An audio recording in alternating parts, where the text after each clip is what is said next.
Okay. Hello, Daniel. Hello. From Minnesota. No, from Ohio. Ohio. Yeah. So thank you. Thank you. So, Is it over? No, I think that's all there was. A hint of an interview. Hey? So, what are you doing going around the world? yeah, exactly. Exactly. Doing... So this is not my main job. I have a different job for pay. I'm Yeah? a marketing director in a big company. God, I need you. Do you? The brand we need to market. Yeah, which brand do you want to market? The brand, what's the brand now? There is no longer us and them, just we. So you want to market we? We, but not W-double-I. W-E, not W-double-E either, see? Yes. Anyway. You are closer than you Think. Yeah. So I'm a marketing director for Procter & Gamble. And, What do they do? They're famous. Yeah. Of course they are. What all the products for the household. It could be oh, yeah. everything from shampoos to washing powder to diapers to all these things. Can they get stains off the floor where the dog's chopper's been lying on the carpet? We probably could. If not... Hear that? We don't have to worry anymore. So I've got a year's free subscription now of cleaning products. I'm not sure about that, but I'm sure we could make a donation. Yeah, marketing. So that's what I do. I do We marketing. cleaned up the church house, the filthy Roman Catholic presbytery of 150. Go on. Yeah.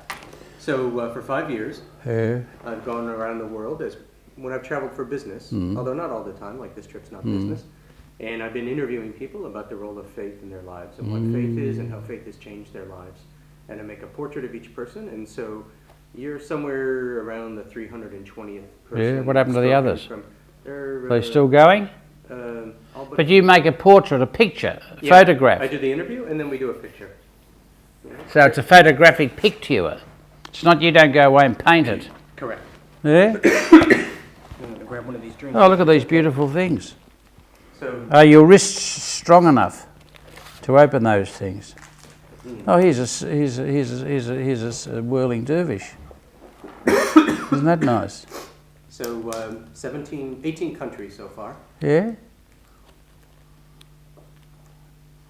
The whirling dervishes. That's actually one of the leaders, and then there's the first woman in modern times to be invited into the dervishes. And there's the Chinaman from where? He's actually Korean. Is he? Yeah. Has he got his own church? He's actually just a... Because a lot of them have got their own. I met a Chinaman the other day in detention who got a hell of a fright because he thought when he found out I was a Roman Catholic. See, I don't realise these things because I'm naive. I don't realise that he almost threw up. Why is that? Well, I don't know that. See, because in China, how the hell would I know in China? In China, there's a patriotic church, there's an underground Roman Catholic church, and there's family churches or house churches or something. This poor man was clutching his Bible and saying, God told me that he would see me through this ordeal in detention. And I thought, well, geez, I've got nothing much to say about that. I didn't want him to starve himself to death, that's all. Now, his Bible tells him that God's going to look after him, you know what I mean? Whose father? He's an American in Rome, and he is the dean of a theological institute, and he does an English mass every Sunday. Oh. He's a lovely man. How is he, all right? Yeah. What about the Chinaman? He is in Singapore, and his name is Alan, and he was in the gangs of Singapore. He went to prison for manslaughter, and he came out and started having dreams and was kind of told to take part in a Taoist sect. Yeah. And he's saved. Yeah, lovely man. Indeed, he's saved. And these are your Hare Krishnas? Exactly. Yeah. They're down the street. Oh, nice. Yeah. I had them for Christmas last year in church. To start off, before we started doing the official Roman Catholic rite, we had a little half hour before where we try to stir the imaginations. Who's that nice man? He's a lovely man named Severin Ashkenazi from Warsaw. His family paid a Polish family to hide them in their sub-cellar during the war. Yeah.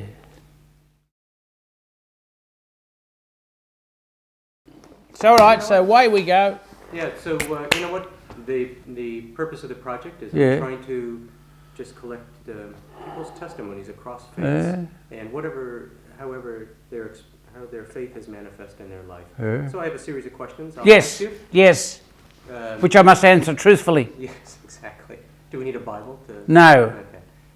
So just tell me your name and just give me some of the geography of your life. You know, like you were born here. It's boring. Bob Maguire. Born 1934. Scottish immigrant parents who arrived by boat 1923 down the road, station pier. They all died off in. They left their Scottish families behind because I think they came here for. They were, what do you call it? Economic migrants or something. Which was a term of probably endearment then, but not now. So they arrived here, they had children, both of them died in the 40s, I was left over with nowhere to go. I was in a Roman Catholic secondary school. My friend Paul said, I'm going down to the priest, what do you call it, training place. My parish priest taking me down. Do you want to come and have a look? Because I couldn't work out what for my life I was going to do. Anyway, I went with him down there and I must have decided ferally that this was the safest place for me for 8 years. So I was locked up in the priest seminary with my friend, thank God. And they were the halcyon days of Roman Catholicism throughout the world because it was full. There was at least 150 in the place, I think.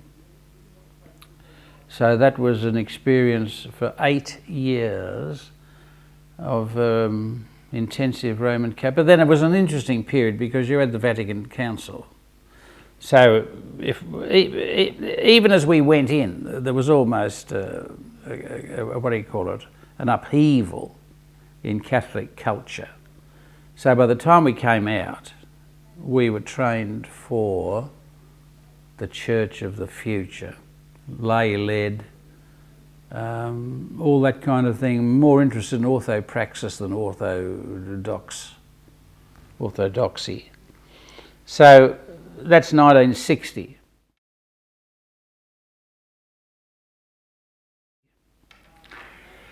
And away I go on a little tour of parish, suburban churches, about 7 of them in 8 years or something. I end up in the bush and the Vietnam War is on, and I accept the invitation to join the Australian Army as a chaplain. I was part-time chaplain already for 9 years.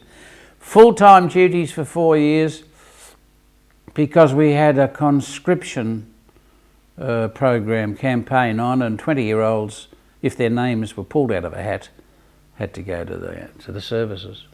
So they needed more chaplains. In those days, there was a fear in the Australian services that we would follow the tragic path of the US services, that under pressure from an enemy with an ideology that we would crack up, as the US did in many instances when they were caught by the North Koreans.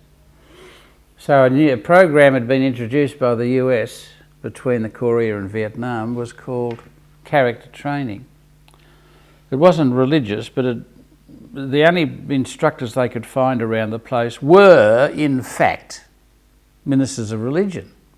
They didn't want to hand it over to specialists like psychologists or to educationalists. They wanted to hand it over to a bunch of people who were spiritualists. The risk was that the spiritualists would turn religionists because that was their calling. The US and the Australians didn't want that. They didn't really want religionists instructing young people, 20-year-olds, in good character and the avoidance of bad characteristics. But that was the danger they were prepared to run, because apparently the wastage, because of the pressure of brainwashing, I think it was, in Korea. They didn't know what they were up against in Vietnam. A little did they know they weren't up against, they thought they were up against Chinese communism, you see. But they weren't, they were up against Vietnamese nationalism, you see. So that was enough. See, we didn't know anything about ideology. So my job was for 4 years to become a character trainer. And I did my best, because I'd been inoculated with Vatican II, not to be a proselytiser or a missionary, and don't take advantage of a secular position of responsibility to try to invade 20-year-olds' minds or hearts. So I enjoyed that 4 years. I didn't enjoy when you had a whole bunch of soldiers and then they were off the next week or the next month, and you knew that they wouldn't all be coming back. But they went overseas and they did very well, apparently. The Viet Cong, who was the enemy then, didn't learn to hate the Aussies, because the Aussies are not militarists. See, we have no military industry. Not until recently, when some of the hierarchy start talking, not the Catholic hierarchy, but the political hierarchy, and the defence hierarchy starts sounding like US of A, that this is a military industry. We didn't have that in the 50s, 60s and 70s. It was still, they just promoted themselves intellectually to a position of a redefinition. It's not the defence, it's the profession of arms. They wanted to be a profession, see? So they acted very, very, very well, we thought, in Vietnam. Anyway, after that, 1973, the war's over for us, and the Archbishop at the time, Cardinal Knox, said, well, South Melbourne's vacant, you're out of the army, how about going down to South Melbourne and trying to, what's the word, reinvigorate it, because it's been wiped out, not by war but by social engineering.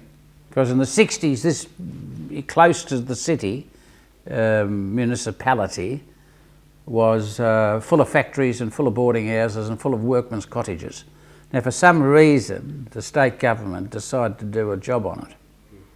In the 60s, this was flattened up to this house almost, from the river and from St Kilda Road. Workmen's cottages disappeared. Well, with that, of course, I didn't realise it. There was no briefing for me. But when I got here, you see, there was a glorious church and a huge house and a huge school and a huge orphanage, a huge this and a huge that and a huge the other thing, from the 1850s. But there was nobody in church. I couldn't work it out. And then it's taken me all these years to realise that in fact the place was flattened, and the Catholics were the ones who were relocated out of this town. So instead of 2,000 a weekend in church, you had 250.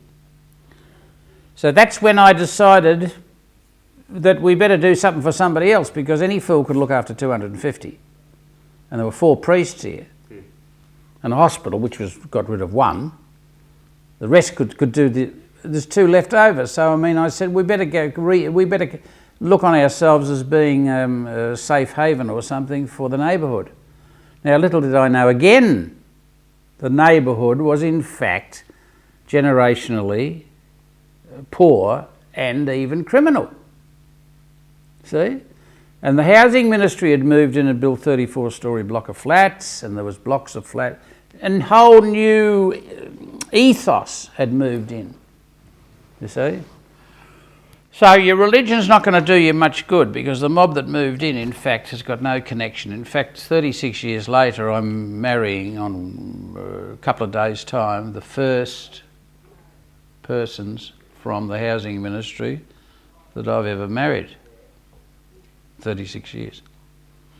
They're 35 and 36 years of age, but see, that shows me the great gulf there is between a town that's 150 years old and generationally poor and generationally agitated to the extent of criminality, the gap between that and the remnant of the Catholic parish, which would have been pious, behaved itself and all that kind of thing. Big gap. So that's when we started these social activist things, almost forced on us, when we found that a lot of the teenagers around here had nowhere to go because they were multicultural. The Yugoslavs wouldn't ordinarily mix with the Italiani, or some of the Slavs wouldn't mix with others of the Slavs, but before long, for some reason or another, I put lights on in the basketball court out the back. So these big kids would rock up here, and you ended up with, I think we had Palestinians, and we had all kinds of people here. Chinese, everybody from anywhere came. The only safe place for them to meet was here. See? Now, there's no question about RU's Roman Catholics are in there, because that didn't even cross our minds at that time. Vatican II thinking was, we're here for you, not you have to be here for us. And that's persisted with me for 36 years, but you see, unfortunately, at my advanced age of 75 years and 2 months, I'm a bit out of fashion now, because the counter-revolution came in the I suppose in the 80s, late 80s and the 90s, so that in fact parish is now meant to be a Roman Catholic ghetto. Look after yourselves, and the others can be looked after if there's any scraps, and the others can be looked after if they're interested in becoming Catholics.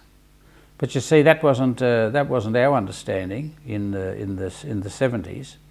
Our understanding was, and according to the documents of Vatican II, we are here to put ourselves at the service of the neighbourhood. See? In fact, one place down the road, West St Kilda, was the parish was called the Sacred Heart. It ended up winning the reputation to be the heart of the neighbourhood. See, and it's highly thought of by everybody, including the municipal government and the state. Everybody knows of the Sacred Heart mission. See? And it's not said with any kind of denominational curling of the lip. You see, it's a strange Roman Catholic devotion, the Sacred Heart, but it's spoken it's spoken about with respect and with affection.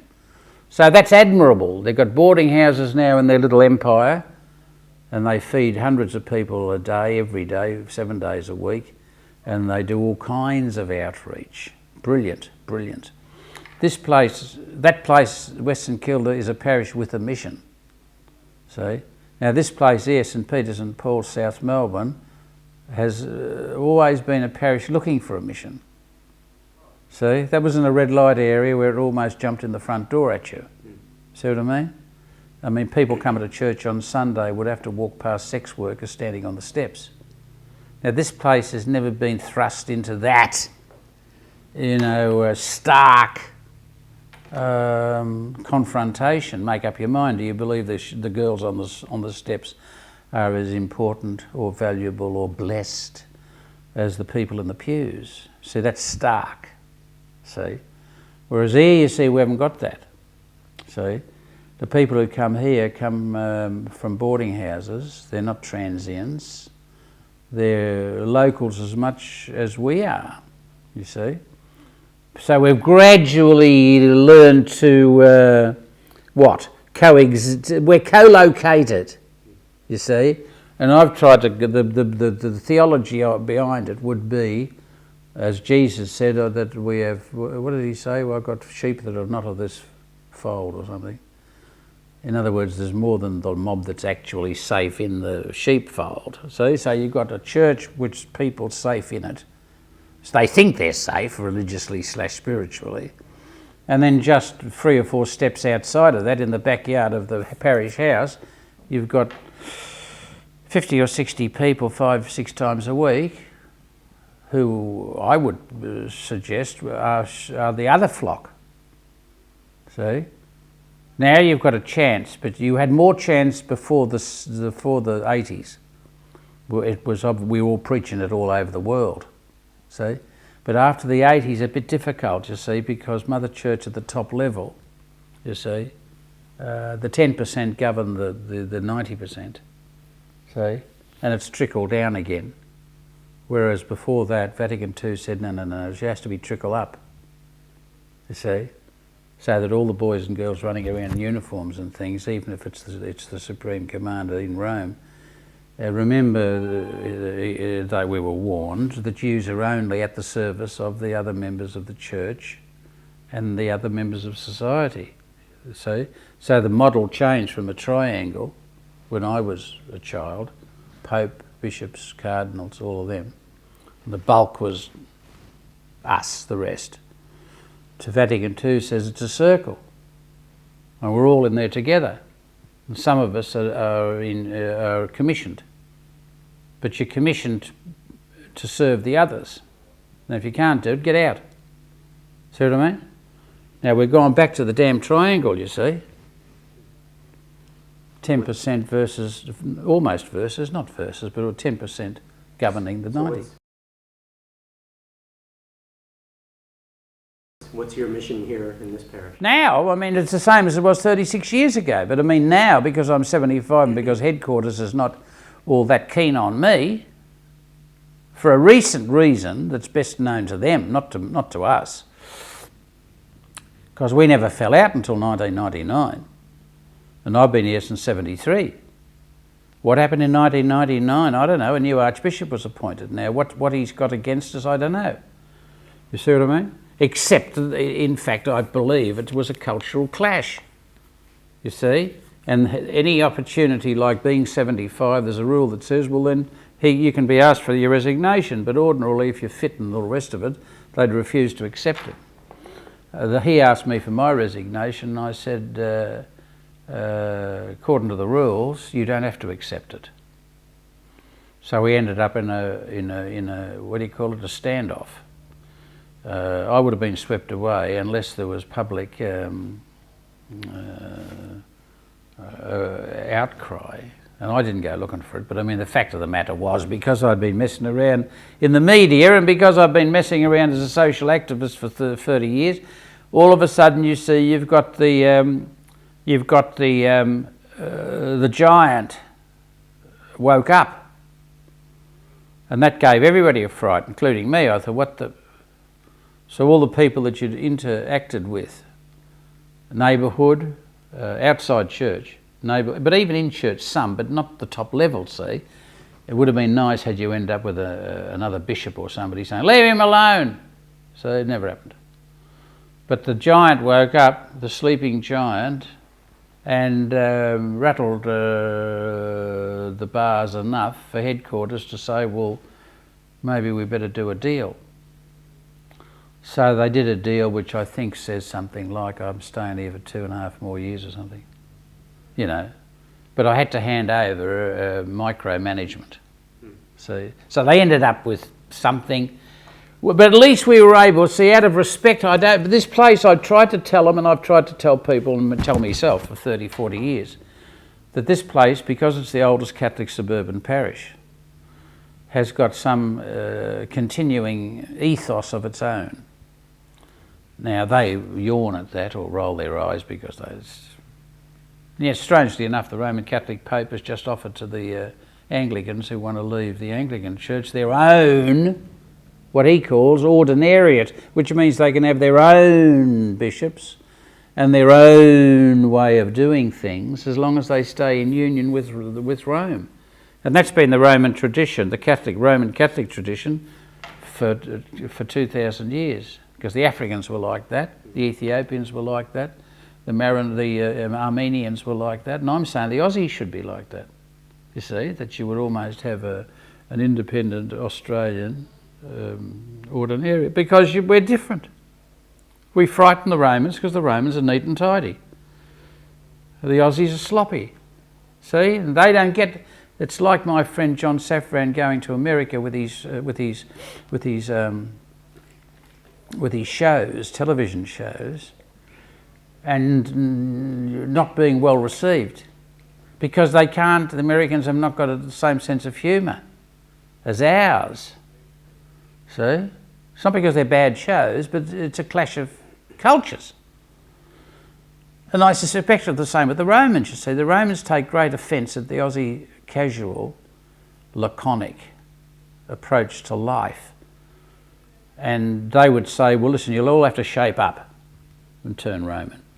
So you've got to genuflect then, you've got to kneel down. We're going to change the rules the next year, 2010. They're going to change the rules in the words of the ritual. Poor old Aussies are going to be told you have to bow 3 times before you go near communion, and they'll hate it. See, and they'll probably ignore it.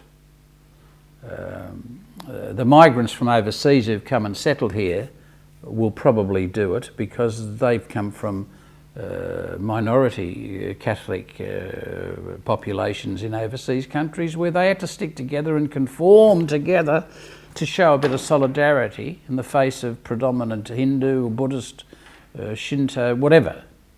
You know what I mean? Muslim. So stick together and do all your little things. Now they come here and they find the Aussies are not that keen on doing little things as signs of solidarity. So you could, that 10% at the top would include conforming migrant minorities who would rather die than fall out with the Roman centralism. The rest of the Australians have never had that experience, of course. It is a much more relaxed culture. Oh, well, it's deliberately relaxed because, in fact, we resented being sent here in the first place. You see, the Americans, I think, went freely, didn't they, in the Mayflower? Yeah, for opportunity. Well, the theory was that when they got to the shores of the United States, that they all fell on their knees and had a religious service. The theory is with the Australians that when they got to Australia, got off the boats, they had a drunken orgy. See? That's the Australian sense of humour, but it's probably even true. Because you see, the last thing in the world they would want to have done they've persisted in this. That's why they're the most secular country in the world. See? They're not anti-religion, but they're a-religious. See? And after 150, 200 years, the Aussies Aussie churches, there's only 10% going to church, I believe, of the population. But see, that's the whole point. I'm saying religion is caught, not taught. And the mistake that we're constantly making is, excuse me, Father, what do I have to do to be a Catholic? Now, my colleagues would yank out a book or something, or a video these days, wouldn't it be, or some kind of presentation that would be allegedly convincing you intellectually about Catholicism. Now, I'm saying, well, that's lovely and congratulations, and you'll get an Emmy Award or something for the presentation, but it doesn't work except on that mob that needs solidarity against whatever forces of evil. And to catch religion, you've got to see it at work. Now, that's all we're trying to do here, you see, is this is more of an institute of spiritual technology. So you don't have lectures and things, you say, come and have a look. You say, oh, you just let that bloke in and he's mad. I say, well, it's one of the exercises, you know, can you let somebody in who's mad? See? And the other things is, you know, whatever, you know, I mean, you're going to walk around dressed like a navvy, or are you going to get dressed up, which the others get dressed up more now, suits and collars. See? Don't mess with me because I'm the cleric. Well, we take our lead from Jesus, who in fact was constantly being criticised for looking like one of them. You see? Why are you, it's on all the time. Countercultural, see, because he believes, and I believe, and the Roman Catholic Church at its best believes, that we have to become enculturated. So if we go to Japan, we have to become Japanese, which means you might have an altar in church, you might have a table on the floor or something, you see, to do your ritual. Or like our successful mission to the Chinese in whenever it was, 1500 or something. When was Marco Polo? No, they turned Chinese. So the Jesuits went there and were good at mathematics, and the Chinese loved mathematics, The Chinese then said to the Jesuits, geez, we like you lot. And the Jesuits said, I think we'll dress up as mandarins. See, so they're all swanning around in love with one another. And the bloody Franciscans, you see, dobbed them into the Roman Pope and said, hey, these guys have turned Chinese. And the Roman Pope said, hey, hang on, we can't be turning Chinese. You've got to be European Catholics, see? So that was stopped, the same as in the famous, what do you call it, the Paraguayan reductions they were called. Paraguay, it was for the film The Mission. The film The Mission, Google it, where the Jesuits go to Paraguay, fall in love with the natives, see? Admittedly teaching them Gregorian chant and how to sing beautifully and all the rest of it, but also encouraged them to be small business people, trading with the traders who were coming from Europe and doing well. But then there was a change in political climate in Europe, changed from Spanish to Portuguese ownership, and all hell broke loose, see? So that even the cardinal or somebody came from Rome to say, excuse me, boys and girls, yes, but you'll have to we're handing this over now. But this is not Spanish anymore, and the Roman Catholic priests will have to get out. And they said, well, geez, you know, I mean, we've become part of this show here. We don't want to leave these people on their own against a European predator. Well, he says, if you don't leave, you're going to cop it with them. So they stayed, the Jesuits, and they got wiped out with the natives. So that's always the problem, you see, enculturation. Vatican II said, listen, girls, that's the only way to go. They did it in Latin America with liberation theology. The Roman Pope John Paul II went there and had a heart attack because he'd come from Poland and he remembered the Russian army, and he went there and he thought, oh my God, they've all turned Como. You know, and he yelled at them, and when he got to Nicaragua, I think he yelled at them again because they were holding up posters of their sons who had been killed in the fighting with the fascists. Take those pictures down, he said. You can only hold up pictures of saints. So they said, these are saints. He said, no, nick off.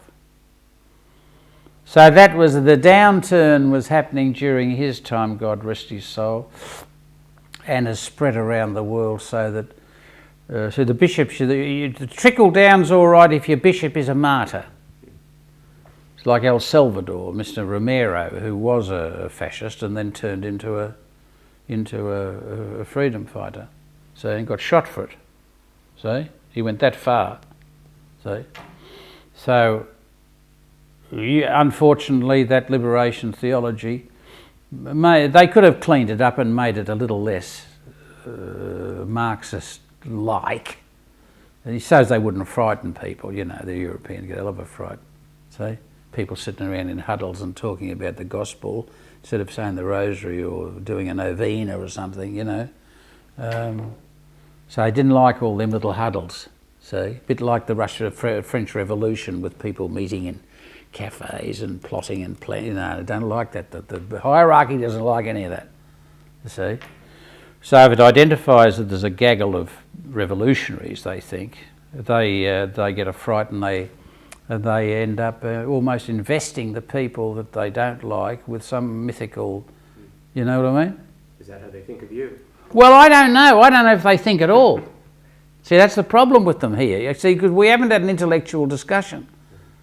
It's all gut. It's because they're confused with me because there's a bloke up in Brisbane, Peter Kennedy in South Brisbane, who got terrible trouble from his archbishop over changing words in rituals and all that. That was for a start. But the Roman departments got after him after there were several, complaints. This bloke's turned South Brisbane Parish into a cult.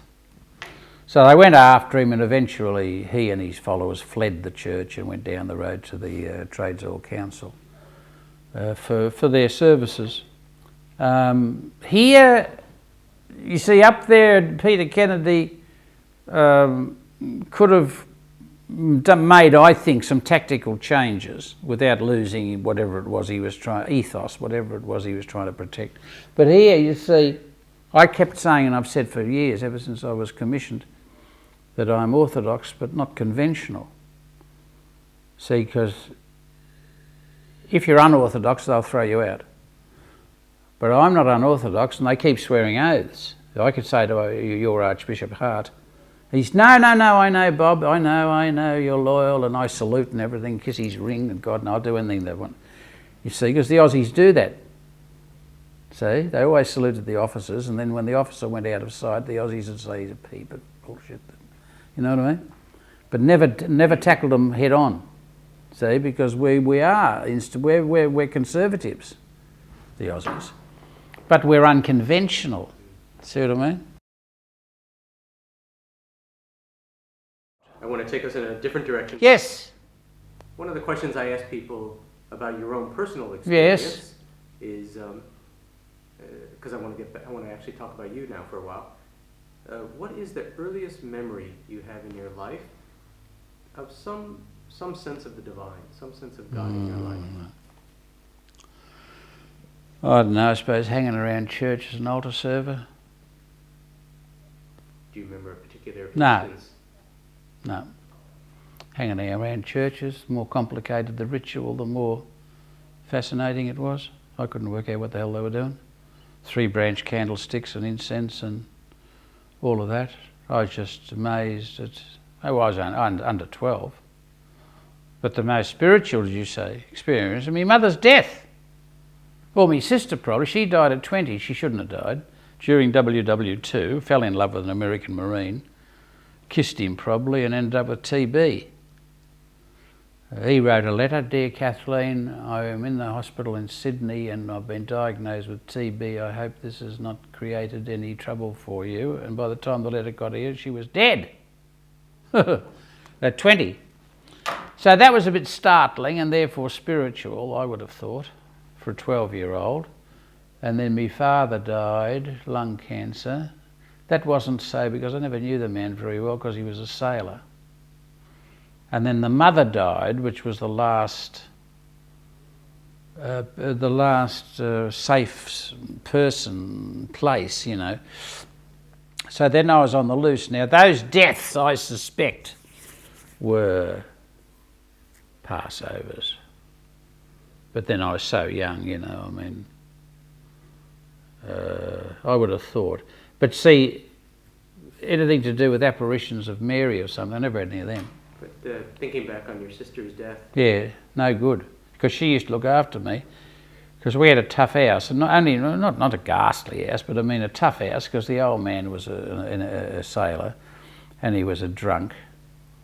And she, Kathleen, God rest her soul, decided, probably, because I never had a chance to talk to the woman, but I remember her taking me to the movies. I remember the movie even, in Song of Russia, with Tchaikovsky's, what do you call it, piano concerto number, whatever it is. I always think of her when I hear that sound now. And then she also took me, for some mysterious reason, right across town to go to the bloody football. Right across town. When I think now, I'm thinking, well, geez, if I was living in Prahran, which is southeast, she's taken me to the north on a tram. Now, she went to a lot of trouble to provide some semblance of family for the youngest in the family. And then she died. So from there, I think that there must have been a switch thrown or something by some spiritual, whatever it is, because little Bobby Maguire must have then got into self-preservation mode, I would have thought, you know, on silent running or something. So we cruised on, nowhere to go, not knowing where to go, what to do, whatever. And when they all rolled over one after the other, you see, then you're left in a pickle, because you could slide into an orphanage. You could, when I'm looking back, but I didn't, because I think my sister took me in, my live sister, who just married an Aussie returned serviceman. And then that was pretty hard because they were both young. So then my brother, who was a returned serviceman, took me in. And I was still going to school, see? So I stayed at secondary school, probably paid for by a scholarship from the school. So I mean, that worked itself out.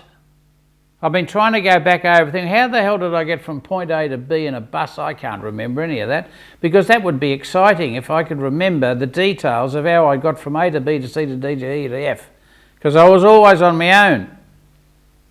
See? But as sociable as possible, a bit of a clown, I suppose, probably because it's the only thing I had, I would suspect, because I had no money. And I think that you'd have to live on. I wasn't an intellectual clown. I wasn't, I wasn't a Woody Allen or. Do you remember from that time, though, what? Any sense of, so you somehow got from one place to the other during this difficult time? Yeah, but you're saying we're now going to play the violin and have not necessarily Lead Kindly Light or I'll Walk With You, da da da. Now, I'm not admitting to any of that. No, but did you ever have any sense of, oh, there's a God, or, I'm not alone? Or... But I mean, I've always presumed, see, the onus of proof is on me, there isn't. See? Because to me it's not an intellectual proposition. I don't give a rat's ass whether God is... because the atheist convention is on in a minute. Now people are going to keep saying, oh, what do you think of that? You're saying, good luck to them. Good luck to them. I'm an atheist. If they're going to say they don't believe in the following descriptions of God, well, I'm going to say the same. So, I might as well go to the atheist convention, because their God is too little for me. See, I'm not going to argue with poor devils who've only got a toy God. You see? My God doesn't have to conform to anybody's. My God is as much feeling as thought. You see? That's why I think that I'm sorry for people who keep tossing and turning, Dawkins and Hitchens and the other one, whatever his name is. What's his name? That other fellow, the Yank. The three of them get the knickers in a knot over this. But it's obvious from the scientific proof. I'm saying, look, go away for God's sake. Good luck to you. If you're trying to prove that your little tin pot God doesn't exist, well then, good luck to you. It's not my God. My God is eternal and everlasting and, what's the other word? Infinite. You see? And in need. See? But they think their God's telling them. See? I think our God's waiting for us to tell him, them, she or her or whatever it is. See, because I think we're all in it together. See? Your Irish theologian, what's his name? O'Murku. Might be pronounced better than that. But you see, he's got an interesting phrase. It's a bit bloodless, I suppose, the relational matrix.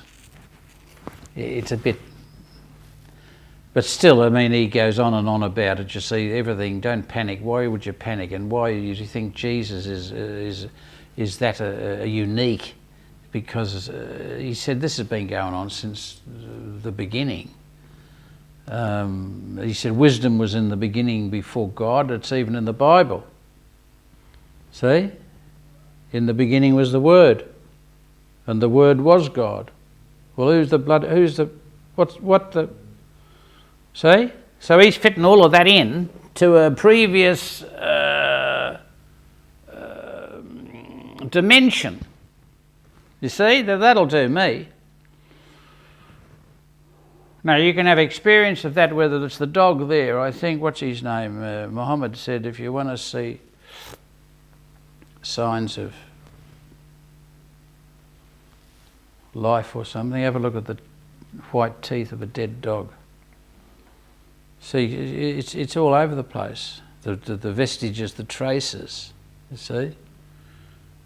Now, if you get the founders of the religions are all talking the same lingo, It's the middle management, the micromanagers that bugger it all up. You see what I mean? Now, you can't get away with saying that because the church police will come in the door and you're under arrest, and you know what I mean? It's bad luck, the micromanagers, you see? That beautiful woman, you've probably met her and interviewed her, Mrs. What's her name, who writes the books? Karen Armstrong. See, she's been at it ever since she left the convent. See, a long time ago. But her books are excellent and respectful of all that. She says something happened 3000, 4000 BC, you know. And these religions, you know, seem to be onto the same thing at the same time. Now, I like all that. And then George Monbiot, who's a pinko leftist, who writes for the Guardian Weekly. For God's sake, you wouldn't expect to find anything religious in it. But occasionally George says, oh, I don't know, and I'd be more... It's like Woody, was it no, he said Spike Milligan, I don't mind, I'm not afraid of dying, but I don't want to be there when it happens. Now, George says things like, well, geez, people keep telling me, look forward to the heavenly this and that. He said, I don't want to go there, I don't like it. But he said, I'd be satisfied just when I'm dead to become part of the carbon silicon soup. See? So you go marching on, but to him that imagery is more satisfying than this business of sitting on clouds and playing harps and stuff. You see? So I mean,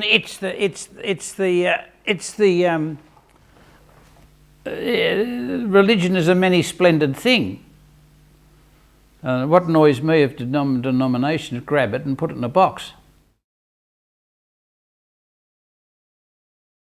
Tell me, given your understanding of God and your experiences... But I like your Jesus. I like your Jesus. So your Jesus comes in and is the essential ingredient. You see? But most, I shouldn't say most, a lot of Christians, you see, have put poor Jesus into the same predicament that they put God in general, because they now want a Jesus who's almighty and everlasting and all-powerful and all this, you see. Now that's putting God at a disadvantage, because we did it for thousands of years. That's why we've got this fight with people about if God was that good, why would he allow blah, blah, blah. See? And I'm saying, darling, darling, darling, what? The God's been trying to become one of us. That's the expedition into the unknown. No, but it's me becoming... No, it's not, you fool, it's the other way round. See, God's knocking on... See? Excuse me, yes. Who's that God? Oh, well, hang on, what do you want? You want us to come out? No, I want to come in. So that's with the thing in whatever it is. What's that book? You're asleep. That Jesus said, I'm standing outside the door and I'm knocking. And if you open the door, let me in, I'll come in. What are you going to do when you come in? Kick the shit out of me? No. I'm going to come in and sit down and have a cup of tea. No, I'm going to come in and wait on you. Serve you. Now you work that out. They're outside knocking on the door first. They're not kick the door in, which a lot of people are frightened that God's got, jackboots on for kicking. You open the door, so it's a choice. But he's outside, so excuse me, please, would you mind opening the door? Now that changes your whole concept of the God. See? And so now, and we're only 5,000 years, are we? Old. Settler years, isn't it? 2 plus 2 plus 1 maybe, or 2. 6,000 maybe. It's only a split second. We've got to let this door knocking God in. See? Now that's what evolution's all about. So you let the God in. We're trying to keep God out at all costs, because we're terrified that in fact God's presence among us will make us less than divine, you see, because we like to be divine. But we don't realise that our expression of divinity is well, that's what expresses itself in all those Old Testament and whatever other religions have got the ghastly presentations. I mean, the Greek philosophers, the Greek myths, and the Indian, what's the famous, the books, the Vedas and all of those, and the clashes between the God. I mean, that's our worst. That's the angels of our worst nature, expressing themselves in such a way that we got stooged and conned that was the divinity. See? Whereas the divinity... See? Excuse me. See? So the sooner but you can't push this, because God is not pushing it either. Waiting. See? But if you believe in your Jesus as being, God's toe in the door, because that's all, see, because he's gone, disappeared, for God's sake. I mean, why didn't he hang around like a sage in a cave in the Himalayas or something? Then we could have all gone on pilgrimage and done all kinds of religious things. But you see, you don't have to, because this is a toe in the door, see, because what we're trying to get to is a realisation of who we are, and then wake up to the fact, if we have to, and then wake up to the fact that God is one of us. See? Now we're all in this together. But I suspect we may have to... See, instead of relying on religion and God, or the God of religion, to explain to us who we are, I think we have to work out who we are, and then God will be at home with us. But it's no good God becoming one of us in fact, or as manifesting himself as one of us, probably already here, which your friend, what's his name from Islam says, the hidden imam. See? Yeah, there's one coming.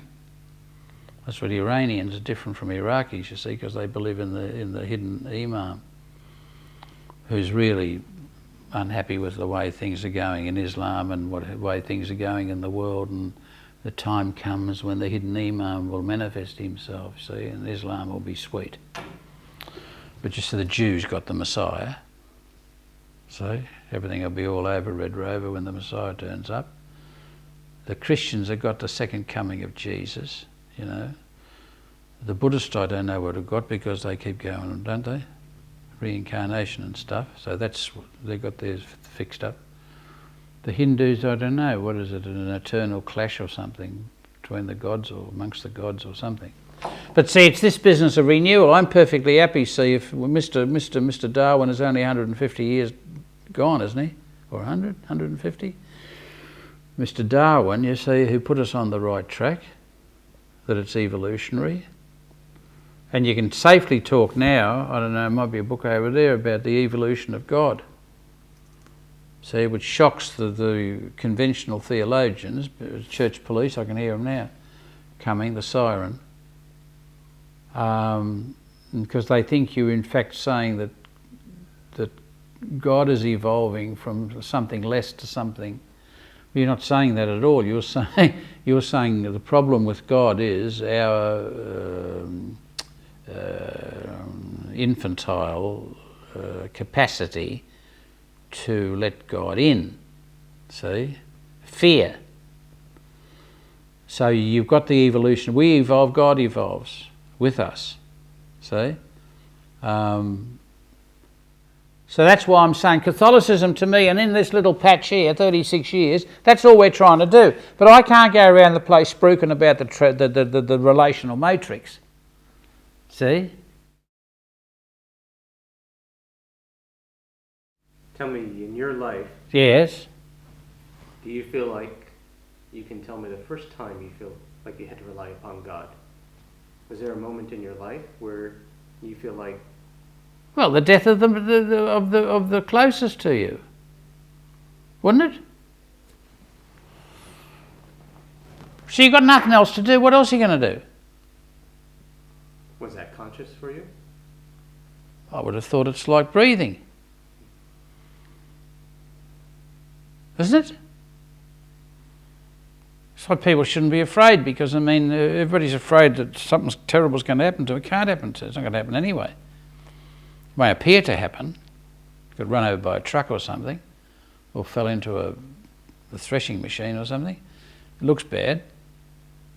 But even that's catastrophe. You know, there'll be a what do you call it? What's the word? There'll be an emergence of another. There'll be an ecstasy. Something else will happen. I mean, different religions explain it in different ways, but I mean, I'm perfectly happy. So the bloke who was in a coma, allegedly in a coma for 23 years, until some other medico said, I don't think he's in a coma at all, I think he's paralysed.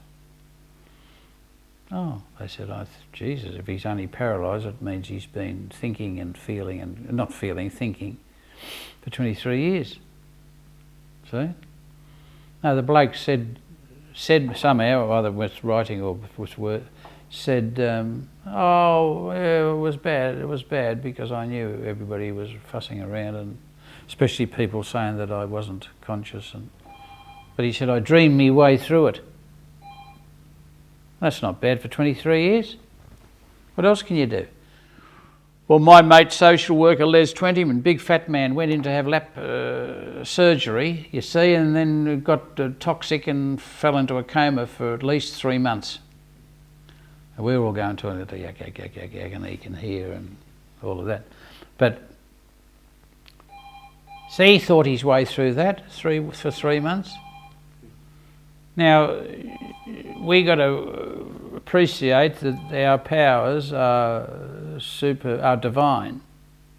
See, that's the trouble. I mean, I get I get sad because so many people, especially in these generationally criminal places, have been living subhuman lives. See? That's the tragedy of it all. That's why they're sinking down the chain to become violent and bashings and stabbings and drugs, and because the poor buggers are out of synchro, out of the bits aren't fitting together, and that's sad. That's what one would hope, that the church has been here as a kind of what do you call it? Pilot light. As long as somebody keeps the pilot light on, there's a chance that you're going to end up with hot water. But the pilot light goes out, we've got to go through all that ordeal of, oh God, we've got to climb out on the roof and we've got to do this and we've got to do that. And these poor devils, you see, that's what I think. I like people these days being forensic, trying to work out why District A is like that you can't, it's a no-go district. The District B is not like that. I want to know, would people please explain to us, there's even no-go states, aren't there? There's rogue states or whatever they call them. You can't go near there because you won't get out alive. All that stuff. I want to know. I don't want people to demonise that. I want them to be forensic and say, how did it happen? And let's try to do something to make sure that it doesn't continue that way. So you get the argument for capitalism, and you don't have to kill. Oh, look at the big house up on the hill. Geez, I want that. But you don't have to go and kill the bloke in the house and take it. You could build another house next door. You know what I mean?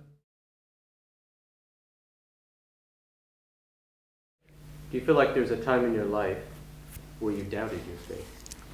No. No, you doubt people, but I mean, you doubt whether they're fair dinkum or whether they're... I get disappointed when I find that people walking around in religious uniforms are in fact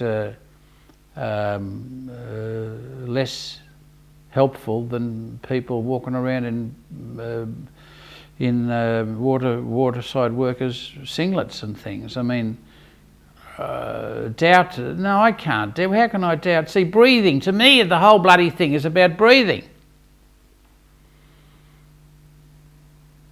You breathe, you're human.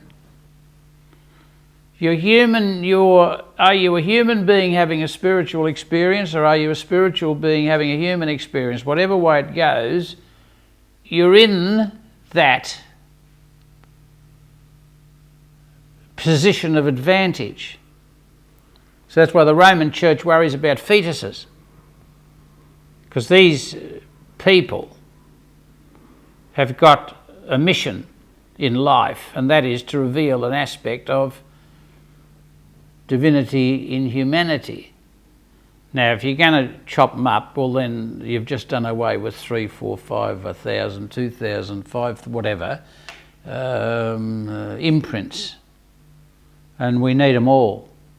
That's the Roman view of life in the womb. And it would be the same at the other end, you see.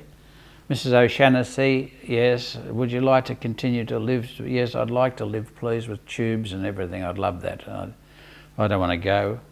Mrs. O'Shannessy, society says that it can't afford you anymore. It's futile care. Mrs. O'Shannessy, I'm now turning off the switch. See what I mean? Now, Mother Church gets excited and says, oh, God, here we go again. Mrs. O'Shannessy has still got something to teach us, even if we have to wipe her ass, do all that. Rightly or wrongly, we believe in the two extremes, in the womb and in the heading for the tomb. So I'm a bit, you see, because I'm a Roman Catholic, and therefore you've got a bit of a penchant for the, what do you call it, the tapestry of life. And also, of course, beyond the grave, you see, that's the nice thing that I think IT&C has helped us with, because now everybody knows that you can get in touch with anybody in the world at any time, which is verging on the Roman Catholic teaching about the communion of saints. That's all it was anyway, www, the World Wide Web of wisdom, worship and work. It's got nothing to do with place. It's virtual, isn't it? Well, that's what it's all about. See, that's another step in evolution, which is as important as the printing press, which is as important as the message stick, which is important as the whatever it is. We're going back and back and back until we're crawling around on our bellies as snakes, and they were in the water, and we're whatever it is we were in the bloody water. And then we're back at the Big Bang, and we're back. Well, hello. We're infinite and eternal. See, I mean, it's only 5 minutes ago, isn't it? People watching the watches. What are you watching your watch for? Because I've got only. I said we've been going for God's sake for. Don't panic. I have a funny Guinness commercial to send you. What is it? Guinness. Yes. It's a very funny ad about the reverse evolution. I'll send it to you. It's really it's nice. Is it on one of these? No, it's are you online? I'll send you. Link. Is it? That would be funny. Nice. It starts with. It's basically how they came about with Guinness, because it starts with. It shows 3 guys sitting at a bar. Yeah, I see that. A Guinness, and then it goes backwards through evolution. All the I see. They're little newts. Yes. The awful water. They're worth the wait. Yeah. See, I believe all that. Okay, now that's why you see, you talk about faith, but I mean faith, as far as I understand it, and I think Martin Luther, he's allegedly started the phrase fiducial faith. See, because see, the Romans got caught in this bloody faith in dogmas. Do you believe with the head? And I think poor Martin was talking about, do you believe with the heart?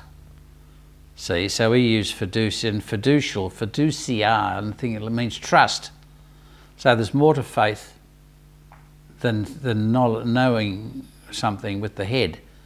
It's trust, and that's what my faith is in. I put trust in. See? And the other word which I like is that hope business, which I thought, shit, what does it mean, hope? Because I hope, but it doesn't mean I wish. It means I expect. See? Now that's a bit more active, a bit more, whatever the word is, aggressive, a bit more. What do you expect? I expect that everything's going to be all right. You see? And in fact, it's going to get better. Even if global warming came and we're all buggered, and we'll start up. See? That's what I thought your Christians were supposed to be. See, don't curse the darkness, light a candle. But see, I become sad when I find whole bunches of Christians, especially cashed up Christian churches and dioceses. You know, I was thinking the other day, this Parliament of the World Religions and all that, I thought, well, God, what are we going to do? Going to sit around talking all the bloody time? Or are we actually going to say, all those in favour of pooling our resources, and nobody leaves this flash convention centre until we've actually signed an agreement, see? So that you don't have to go home and say, how am I going to fit? No, because because just ring up me, I'm in Bombay. And I say I've got nothing, but I really have. I've got shares not in Dubai now, thank God. I've got shares, and I'll make sure you'll be all right. So everything's going to be all right, but it'll only be all right so long as every man, woman, and child in the universe accepts responsibility for the other person first. See, that's what your Jesus said. He didn't say put the other one first. Did he say that? He said something about the other person. You've got to see that someone else is talking about the need for compassion as the latest evolutionary virtue that's required. It's not just feeling for others, but it's walking in somebody else's shoes. See? Now I like that, see? And that shouldn't be left to the specialists and to the reverends and the eminences and all them.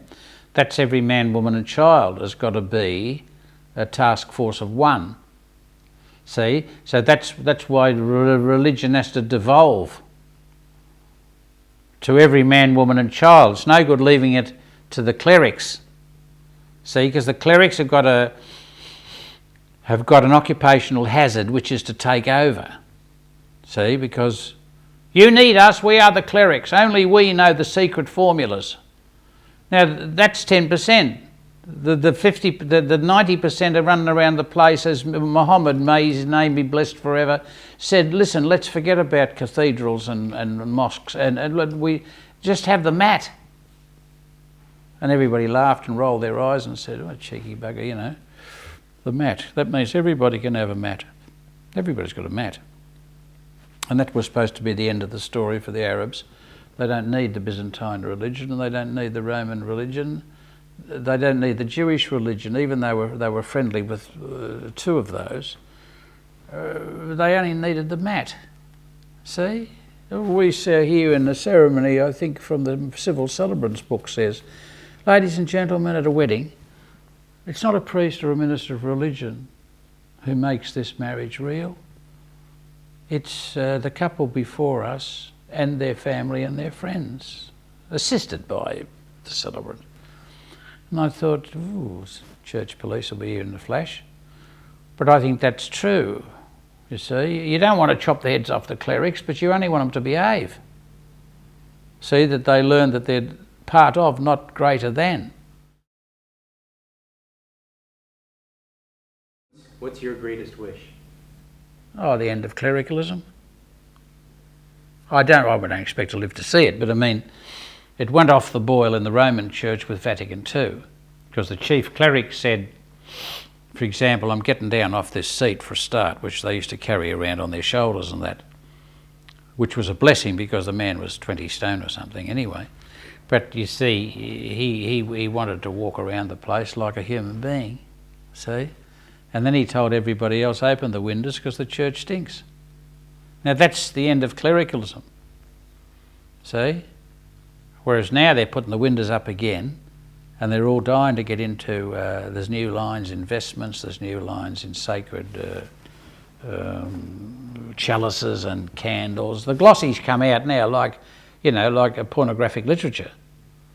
See? Now the industry's back.